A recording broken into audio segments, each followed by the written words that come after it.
Before we get started, just want to remind you guys that the GoldCast is on Facebook.com/the GoldCast. You can also find us on Twitter at the GoldCast_. Don't forget to subscribe to us on Stitcher and iTunes. We're on Stitcher and iTunes. We'll be moving to a couple more platforms soon, but right now we're on iTunes and Stitcher. We are also on YouTube. Don't forget to subscribe to us there so you can catch up for all the latest and greatest. You can see all of our up-to-date articles and most of the things that we tend to reference in the GoldCast podcast, you can find on Facebook.com/the GoldCast. Don't forget to share, like, subscribe, and tell a friend. Today's episode is sponsored by U.S. American Quarters. Pennies are completely obsolete. And are you tired of nickels? I sure am. And dimes. They're smaller than all of them. That's why we have the American U.S. Quarter. Tired of those paper dollars? Well, trade them in and get yourself a heavy bag of quarters at a nearby bank today. All right, here we go. Raymond and I are back for a mini podcast. We're going to be talking about the promotion of Adam Peters to the GoldCast to the 49ers. We're really excited. Here we go. San Francisco, are you ready? This is the GoldCast.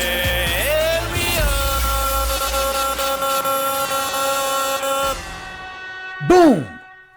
Welcome to another edition of the GoldCast. This is a GoldCast Mini, the voice of the faithful. I'm your host, Rudy Solis III, and with me is my brother, my co-host, Raymond Solis the First. Oh, man, Raymond.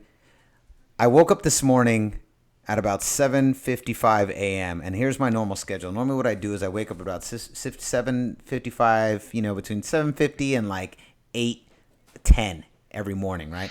And I check my phone, and I see if I have any text messages and if there's anything that any pertinent information that I should be aware of. And if there isn't, I go back to bed till 9 a.m. That's normally what I do. That's pretty much what I do too. Yeah, because my phone's on silent at night, and then so when I wake up, I check because I'm gonna get stuff all through the night, and I have a copious amount of notification sounds, like I was telling you off air. I have a bunch of custom sounds, so I'm a fairly light sleeper, so that stuff would keep me up. So I do the same thing you do. I check it in the morning, and I was like, oh, nothing. All right, I'm gonna lay back down. Yep, exactly. Well, this morning I got a text from you. It said home run.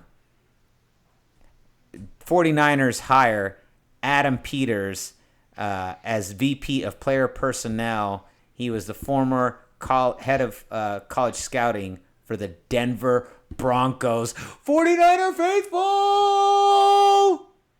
Oh, yeah. Oh, I man. loved it. I heard the interview on Sunday night, and then immediately, first thing in the morning, less than 24 hours, it's a done deal.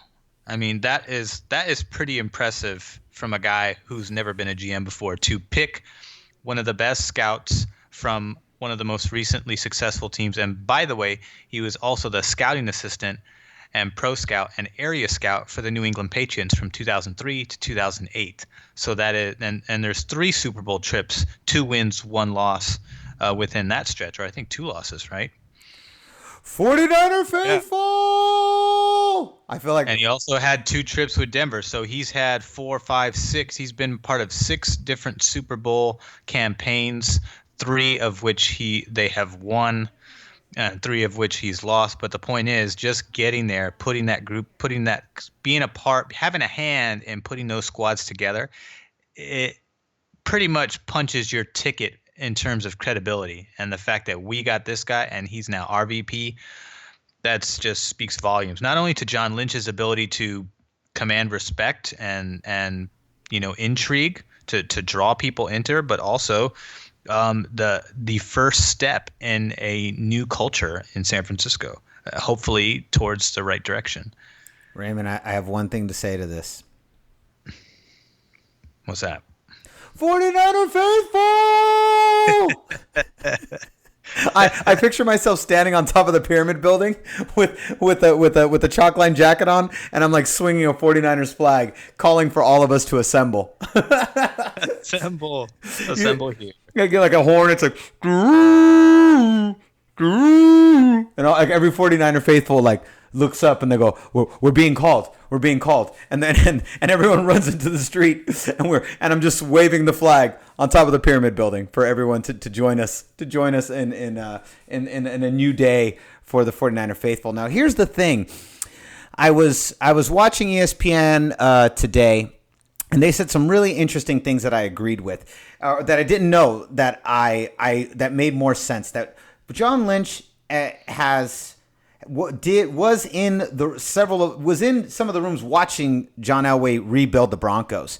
And one of the things he learned from John Elway is that John Elway didn't have any previous experience either. So what John Elway did was he put people underneath him that had the experience, that had the know-how, so he could help manage and organize and make final decisions, but put experts in their positions to bring him the players necessary to get it done.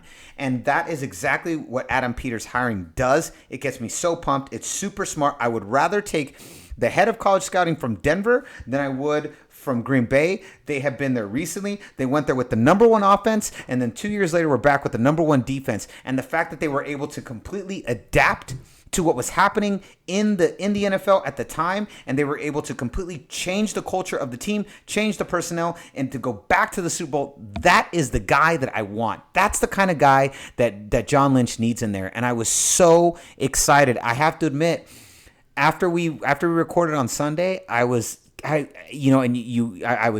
you, and with each passing hour, I was becoming more and more pessimistic about this John Lynch hire. I really was, and I was.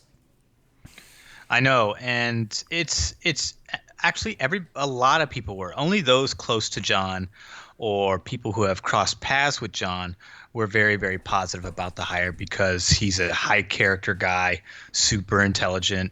Not only does he know football, but he knows it as well as coaches. So he's an X's and O's type of guy, which you don't normally see in GMs. I know Trent Baalke liked to preach and talk as if he knew football, and yes, he did know it to a certain degree, but not to the extent of John Lynch, for obvious reasons. He's a 9-time Pro Bowler. He won a Super Bowl with the Tampa Bay Buccaneers.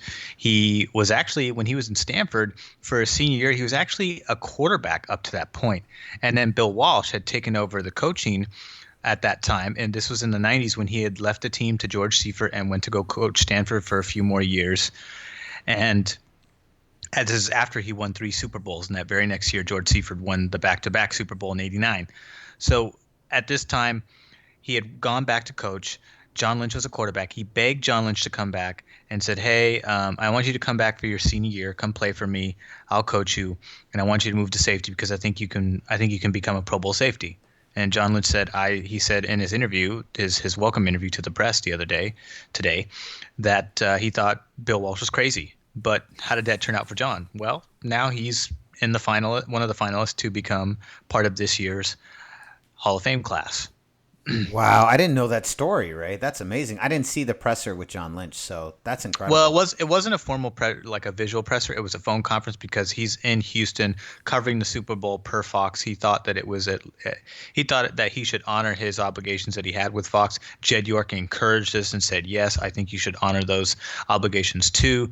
We technically can't even do anything with Kyle until after the Super Bowl, anyways. So might as well do that. We can still do certain things like put some people in place." Obviously, Adam Peters was hired within less than 24 hours after John Lynch getting hired. So they can still get some things done, but in terms of getting all of the core think tank together, that can't happen until after the Super Bowl, which is fine. It's totally fine. Here's the thing. We need a quarterback bad, and we need eyes all over the country right now for a lot of various positions. We need a middle linebacker. It wouldn't hurt to get another offensive line, someone on the offensive line. Wouldn't hurt to get someone else on the defensive line. I mean, we have holes everywhere. But Adam Peters, he truly does calm my nerves, and I think he's a brilliant hire and an A+ home run hire. And I really believe we are sitting at the start of a new culture in San Francisco. I agree. And this guy has worked his way up. He was the scouting assistant during the back-to-back Super Bowl years in New England. And then the very next year, he then became the pro scout. That means he's not so much on the college circuit. He's more or less sniffing out free agency guys on the pro circuit, guys from practice squads, not just free agents, improving guys, also guys on practice squads, potential up and comers, things like that. Then he was the area scout for the next 2 years. Then we know when he went to Denver, he was the Western Regional Scout, and then he did that for 2 seasons.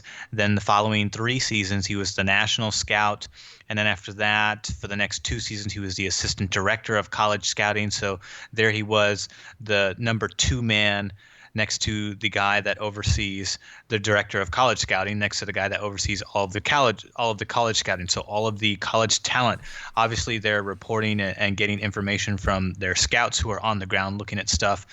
I'm assuming he's a part of that too. A lot of times the director of college scouting do go on trips to evaluate players too. They don't just sit back and just kind of receive reports and look at reports. They have to look at film and see guys live too. And then this following year, he had got promoted again, worked his way up again to director of college scouting, and now he's our VP of scouting. So he's moved up in the ranks. You don't get promoted for doing a bad job. So that's the common sense that I want to get across to the fans today, especially those that are skeptical. I know some people are skeptical, but the Adam Peters hire was an extremely reassuring and encouraging hire today that I think everybody should be excited about. I agree. I absolutely agree. I remember Jed York said something on Sunday that just really irked me. He said, they weren't afraid to do something different. And I don't think I said this on the last pod, but I did tell you this at some point. I said, this isn't a fashion company. This isn't a tech firm. Like, I don't want different. I want proven track records of success. I want resumes with success. I want, proven systems to be followed. I'm not interested in different. This is, like I said, this isn't a fashion company. This isn't a tech firm. We're not trying to do things different. There are winning formulas, and that is what I want to see. And Adam Peters 100% establishes that exact request that I was saying that I wanted to see. Yeah, it is. And obviously the John Lynch hire is definitely out of the box. That had more to do with the trepidation that Jed York had going into this new hiring, because now he had two big holes to fill in the GM and the head coach. And so he knows going forward in retrospect that if he doesn't get this right in terms of having two guys that have a good working relationship, it can destroy a football team. That is something that no team is immune to. So you have to get good quality people in there. That's why the Colts fired their GM, because he was hard to get along with. He did not communicate very well. He was very stubborn, very bullheaded, and did not accept input from people. And as a result, he lost his job. And now they have the Kansas City Chiefs, Chris Ballard, that's gotten brought in over there, which I think is a tremendous hire. If you're a Colts fan, wow, you've gotten a quality guy that is going to put some quality players around Andrew Luck. So, look out AFC, because in the next 2 years, Luck is going to get the personnel he rightfully deserves. But going back to the Niners, this to me, it was just really, really good. Of like, yeah, sure, the John Lynch thing is out of character. Nobody saw it coming. They surprised everybody with it, and that is because they were thinking about the relationship. What is the working relationship? And John Lynch is the one who called Kyle Shanahan and said, hey, I think, they were having talks about, hey, why don't we team up and do this? And Kyle Shanahan was like, without even, batting an eye, was totally on board based on what he knows of John Lynch, his work ethic. Obviously, he knows that he doesn't have any experience, but he knows John Lynch's work ethic. He knows his respectability among the league, and he knows what the potential could be if they were working together in tandem. Obviously, it's not to take away anything from the candidates that got an interview.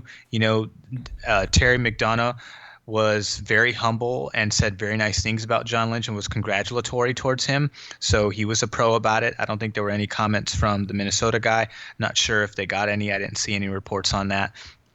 But this is this is based on this first hire alone, it's very encouraging. And I was on the optimistic side from the beginning because I was like, look, this guy sat in with John Elway at the Broncos. He's been a part of Super Bowl construction. Which is a good thing. Or I'm sorry, I'm thinking of Adam Peters. I'm sorry. John Lynch has been in the meeting rooms with John Elway, watching him build that team, not having a hand in it so much, but he watched him build that team. He was a part of a building process as a player in Tampa Bay. So he not only has the experience of seeing it firsthand, but he also has that third party perspective too, watching it done from the front office perspective as well. So those are all good things. Whether it translates to being a quality GM, am I saying that? No, but it does help him.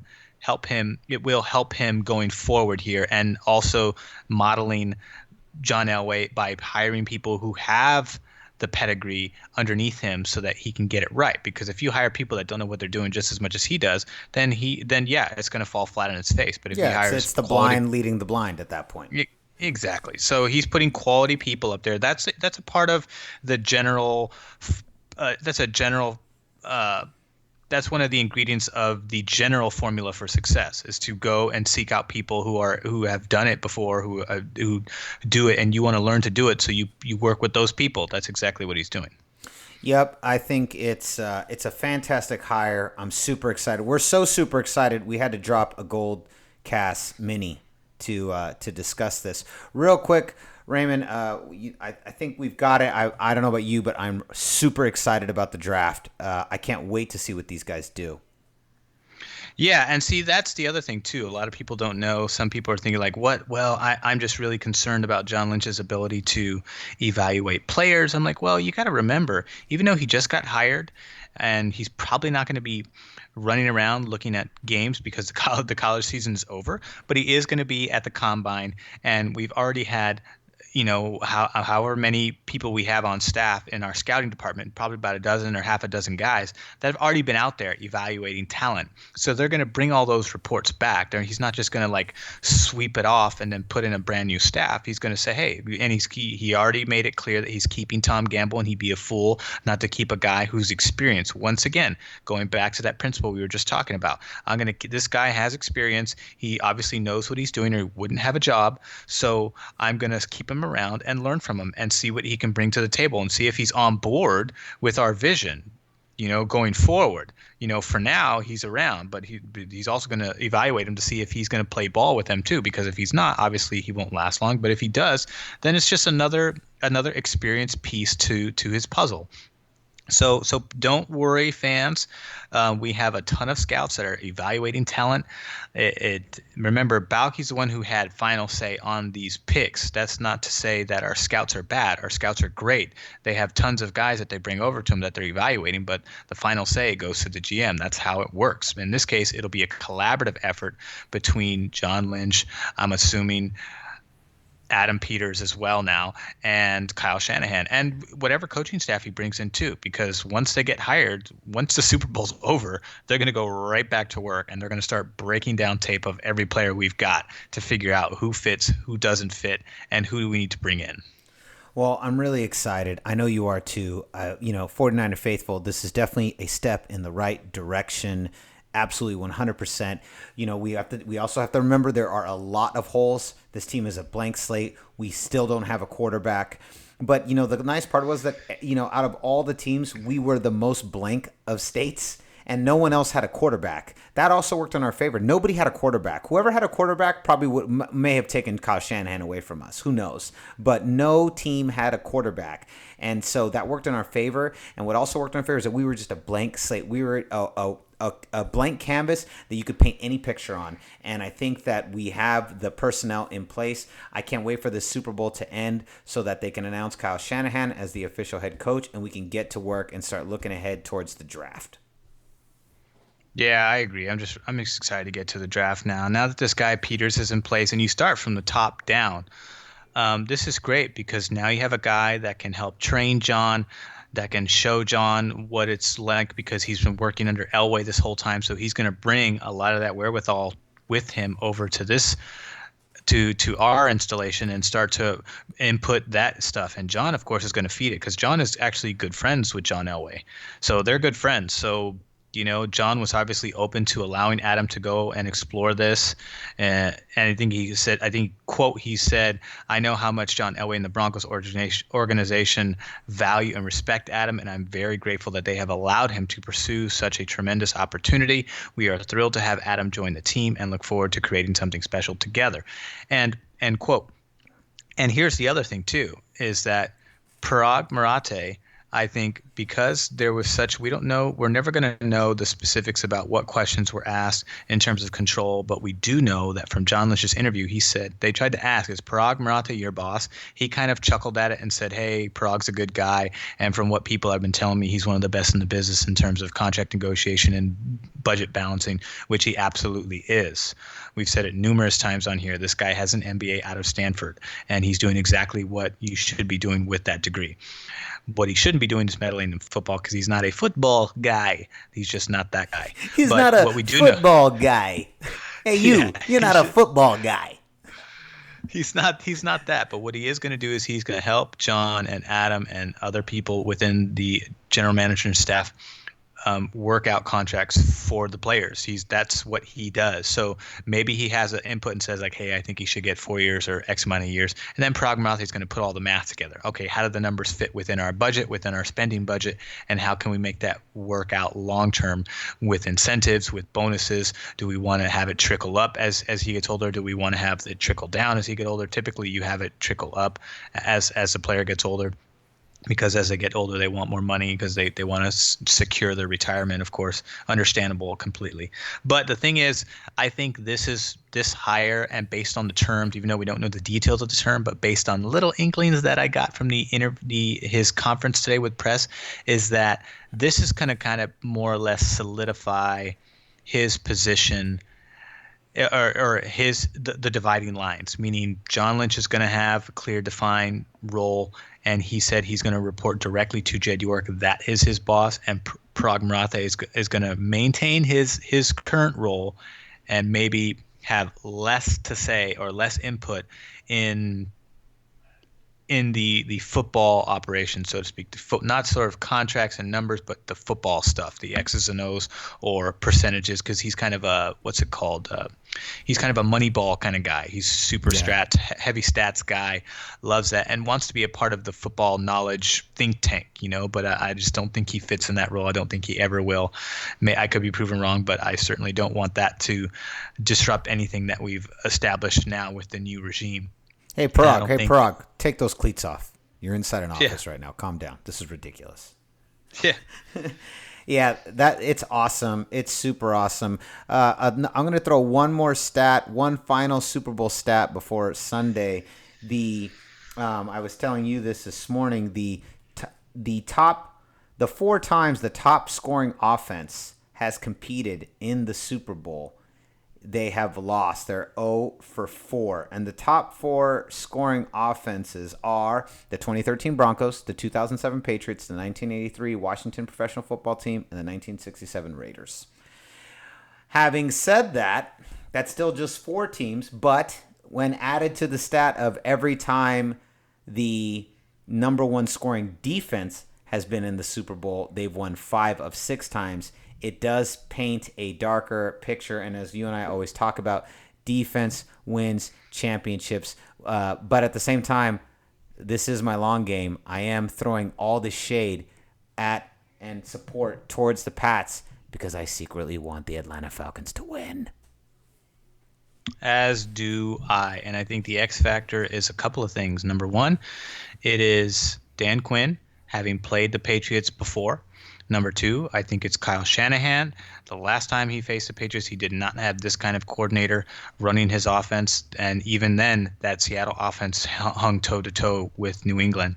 And in addition to that, the third factor that a lot of people have not been talking about, because it's obviously easy to get caught up within the glitz and glamour of a football team's offense, but the Atlanta Falcons defense has been playing just as good, if not up to par to what Dan Quinn wanted to do with that team throughout the playoffs. Ever since they got into the playoffs, they were very kind of up and down, bend, almost kind of break and allow they would need Matt Ryan to kind of outshoot opponents in order to win games, and they got progressively better as the season went on, and then they became more elite once they got into the playoffs. They shut down Seattle, they shut down Green Bay, and now they're in the Super Bowl against another offense, which will obviously be the best and the biggest test for them. But I think that they are up. I think they're playing at the same level that New England's defense is playing, which makes this matchup a very, very even match. But I'm going to still give the edge to the Falcons because of the X factors that I just said.